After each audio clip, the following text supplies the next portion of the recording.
Hola, salam alaikum, buenos dias, c'est le Dirty Pot qui débarque.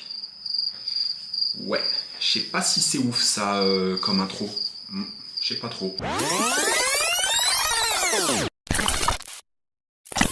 Salut les amis, et ouais, ça y est, le Dirty Pot est enfin sur YouTube. Pour tout vous dire, sur Instagram, c'est vrai que je vous partage principalement du contenu illustratif et j'en dis très peu sur moi. Et je me suis dit que YouTube, ce serait un bon moyen de vous partager un peu mon quotidien de créatif, que ce soit en graphisme ou en illustration. J'ai déjà réfléchi à plein de concepts de vidéos, mais je vous en dis pas plus pour le moment, vous verrez bien au fil des mois. D'ailleurs les amis, est-ce que j'aurais pas préparé une petite animation d'intro pour mes vidéos YouTube? Ok, j'avoue, je l'ai fait. C'est Guillaume Ubi, un motion designer qui a travaillé sur mon intro. Le mec m'a animé ça en un week-end. Voilà, avec le sound design, bref, c'est un tueur. J'adore ce qu'il a fait et j'espère que ça vous plaira aussi. J'ai mis le lien de son Instagram dans la description. Du coup, n'hésitez pas à aller lui donner de la force et à aller au moins checker son travail. En tout cas, j'espère que l'animation vous plaira. Et puis, voilà, sur ce, c'est parti, let's go!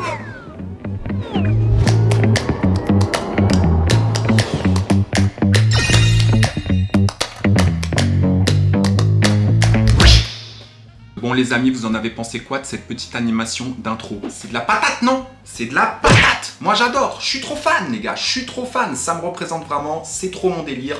J'espère que vous kiffez, en tout cas moi j'adore. Aujourd'hui les amis, pour cette toute première vidéo, je vous propose une FAQ. Hier, je vous ai demandé sur Instagram de me poser des questions. Merci à tous ceux qui l'ont fait, j'en ai reçu vraiment plein. J'en ai sélectionné une dizaine, les plus pertinentes, et je vais y répondre dans cette vidéo. C'est parti! Comment tu vas, mec? Ah, ça va pas du tout, ça va pas du tout, ça va pas du tout, les gars. Non, je rigole. Évidemment que ça va hyper bien pour cette première vidéo. Et j'espère que vous aussi, vous allez très bien. Voilà.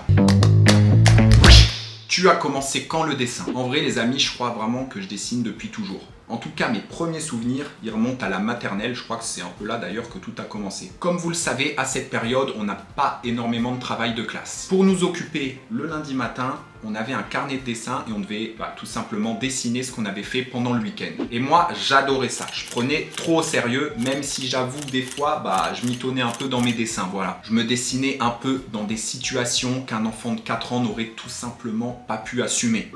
Alors Valentin, jeune enfant de 4 ans, je vois qu'on a piloté un avion de chasse ce week-end. Oui, après tout, c'est tout à fait normal de piloter un avion à 4 ans, madame. Bref, voilà, le dessin, ça me vient de cette époque, c'est là que j'ai commencé et j'ai jamais lâché ça. En tout cas, ma mère, elle a toujours ses carnets de dessin, donc ça serait peut-être marrant que j'aille les récupérer et que je vous partage un peu...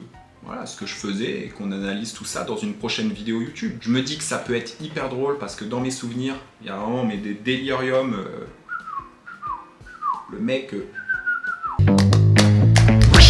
Tu as fait quoi comme étude? Alors, pour tout vous dire, fin de 3e, je ne savais mais pas du tout quoi faire. Je suis donc allé voir la conseillère d'orientation qui m'a dit « Mec, tu kiffes le dessin, tout simplement, va en art appliqué. » J'ai donc postulé pour la seconde art appliqué. Malheureusement, les notes et la discipline, c'était pas trop mon truc. J'étais un peu le zinzolin de la classe, les amis. Mon dossier a été refusé et Dirty Pot, c'est ciao. Ça part en seconde générale. Par chance, l'année suivante, j'ai eu l'occasion de retenter ma chance pour rentrer directement en première art appliqué. Et cette fois-ci, pas de dossier, c'était juste un concours. Et les amis, je suis arrivé premier au concours.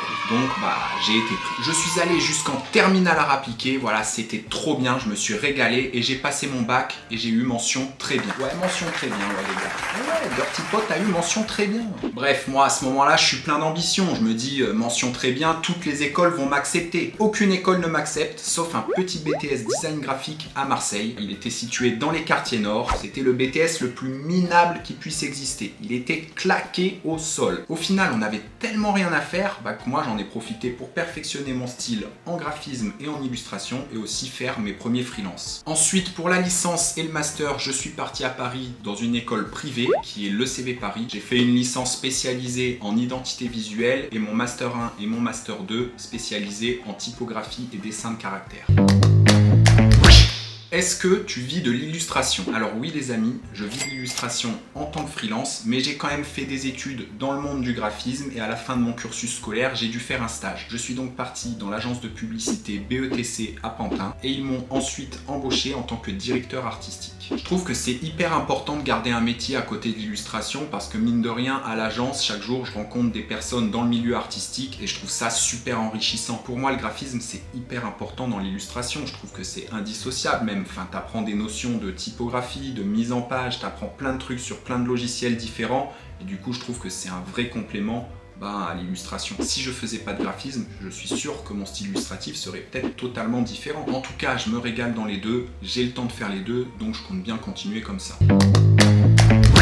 Tu utilises quoi comme logiciel? Alors avant déjà je dessinais sur tablette Cintiq de Wacom. Le problème c'est que c'est indissociable de l'ordi. C'est un peu gros, tu es toujours obligé de le brancher à l'ordinateur. Quand tu pars en week-end ou quelque part, tu es obligé de prendre tout le matériel avec les câbles. Enfin bref, c'était hyper compliqué, du coup je l'ai vendu. Et je me suis acheté l'iPad Pro avec le petit stylet et j'utilise le logiciel Procreate. En tout cas, ça correspond vraiment à mon mode de vie parce que moi, la journée, je pars à l'agence, le soir, je rentre, le week-end, je pars. Enfin bref, ça m'arrange, c'est hyper pratique, je le mets dans le sac et je peux partir, j'ai juste besoin de la tablette. Mon premier client, alors les amis, ça je m'en rappelle comme si c'était hier, j'étais comme un dingue. C'était à la fin de la terminale, pendant les vacances d'été, j'étais tranquillement en train de manger avec mes meilleurs potes à une petite guinguette et là je reçois un message de JD. JD c'est qui? C'était un des membres du groupe de rap C'était Match qui marchait plutôt bien à l'époque. Bref, ils se sont séparés et lui il a continué sa carrière en solo. Il avait en projet de sortir un album et il m'a demandé d'illustrer chacune des musiques par une petite illustration pour les imprimer à la fin et les mettre dans la jaquette CD. En tout cas, quand je revois les images, je trouve que ce projet, il a plutôt bien vieilli. Moi, je l'aime toujours autant. Après, c'est peut-être un peu la nostalgie qui parle. Bref, voilà pour ce premier projet. Pourquoi Dirty Pot? Alors ça, on me l'a souvent demandé et je vais vous raconter cette petite histoire. À l'époque de la troisième, je faisais énormément de graffiti et je me suis fait arrêter par la police. Du coup, ça a complètement coupé mon délire de sortir peindre tous les soirs. Quand je suis arrivé en première art appliquée, j'ai rencontré des gars qui faisaient beaucoup de graffiti et qui m'ont clairement donné envie de reprendre. Le petit problème, c'est que moi je m'étais fait arrêter quelques temps auparavant, donc voilà, fallait que je retrouve un blaze. J'ai bien réfléchi et là je trouve pote. Pourquoi pote? Parce que la première chose que j'ai dessinée quand j'étais petit, c'était mes potes. Enfin mes potes, vous avez compris, c'était mes jouets, mes peluches, enfin tout ce qui m'entourait dans ma chambre. Je trouvais la signification plutôt cool d'ailleurs. J'ai peint avec ces gars pendant 4 ans jusqu'à la fin de mon BTS et je me suis encore fait arrêter 4 ans après. Et là j'ai dû mettre un vrai terme au graffiti parce que c'était plus possible, ça m'attirait beaucoup trop de problèmes. Ça me permet de me reconcentrer sur la peinture et l'illustration. Et je me dis, il faut que je me retrouve un nom d'artiste. Mais moi, le problème, c'est que j'aimais énormément Pot, j'avais envie de le garder. Du coup, je me suis dit, je vais rajouter un petit truc pour le changer, le rendre peut-être un petit peu plus funky. Du coup, j'ai rajouté Dirty. Et bam, Dirty Pot, les gars. Dirty Pot. J'adore ce nom, ça fait maintenant presque 10 ans que je l'ai et je compte bien le garder. Voilà pour la petite histoire. Joule ou SCH? Franchement les gars, c'est quoi encore cette question?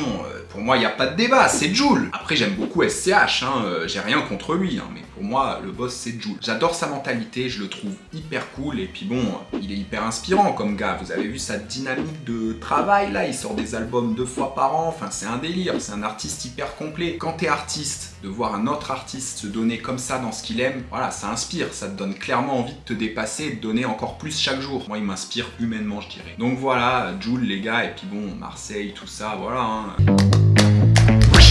Est-ce que tu dessines qu'en digital? Alors, pas du tout les gars, ça me vénère cette question, ça me rend zinzin, bien sûr que non, je suis pas né avec un iPad et un Apple Pencil dans la main. Waouh! Non, en vrai, sans rire, je trouve que c'est hyper important de continuer le dessin et bien sûr, je dessine quasiment tous les jours dans mon carnet de croquis. J'adore ça, même quand je pars en vacances, je le prends tout le temps. Je trouve que c'est essentiel pour noter tout simplement ses inspirations et crayonner tout le temps, pas perdre la main parce que les gars, la vie, c'est pas le digital. Un jour, voilà, peut-être qu'il y en aura plus. Enfin bref, je sais pas, je m'en tape. Mais en tout cas, moi, je dessine toujours sur papier. C'est important parce que c'est vrai que sur l'iPad, tu es en digital, tu fais tac tac avec tes doigts, ça efface le trait, tu peux corriger. Voilà, c'est un peu de la triche. Sur le papier, t'as pas ça. Et c'est un peu la base quand même du dessin. Quand tu dessines direct au stylo noir, bah t'as forcément moins le droit à l'erreur. Et je trouve que ça donne au dessin un côté beaucoup plus spontané. Ça a énormément de charme, je trouve. Ça m'aide à aller plus vite quand je dessine ensuite sur l'iPad, dans mes croquis, dans la réflexion, dans les perspectives. Donc voilà les gars, je fais pas que du digital et je continue bien évidemment de dessiner sur papier. D'ailleurs,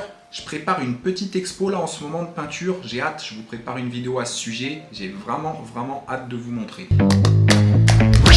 Bon les amis, c'est la fin de cette vidéo. Moi j'ai essayé de répondre à vos questions de la façon la plus spontanée possible sans faire 10 000 prises vidéo. En tout cas, j'espère que ça vous a plu et que vous avez passé un bon moment. N'hésitez pas à mettre un petit pouce bleu, à vous abonner à la chaîne et à activer la cloche pour rater aucune de mes vidéos. D'ailleurs, dites-moi en commentaire si ça vous a plu, les points faibles, les qualités. Je veux tout savoir pour m'améliorer. Voilà. En tout cas, merci à tous ceux qui ont pris le temps de regarder cette vidéo jusqu'au bout. Et nous, on se revoit bientôt. Ciao les gars. Non, c'est pas ouf ça. Là j'ai voulu faire un effet, bref. Ah ouais, laisse tomber. Allez, ciao les gars.